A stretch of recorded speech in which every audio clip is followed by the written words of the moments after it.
దీపావళికి కొత్తగా తెచ్చుకున్న ప్రమిదల్ని ఇలా నీటిలో వేసి 5 లేదా 6 గంటల సేపు నాననివ్వాలి.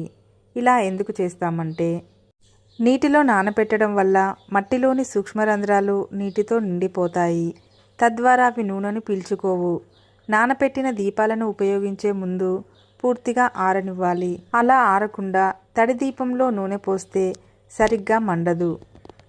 మట్టి ప్రమిదలను సాధారణంగా ఒకసారి మాత్రమే ఉపయోగించడం శుభప్రదంగా భావిస్తారు. అలాగే దీపావళి ప్రధాన పూజలో ఉపయోగించే పాత మట్టి ప్రమిదలను ఉపయోగించడం అశుభకరమని భావిస్తారు. పూజలో ఉపయోగించడం వలన ఇవి ప్రతికూల శక్తిని గ్రహిస్తాయని నమ్ముతారు. కనుక వాటిని తిరిగి ఉపయోగించకూడదు. పూజలో ఉపయోగించిన తర్వాత మట్టి ప్రమిదలను తిరిగి పూజకి ఉపయోగించకూడదు. పగిలిన ప్రమిదలో వెలిగించకూడదు.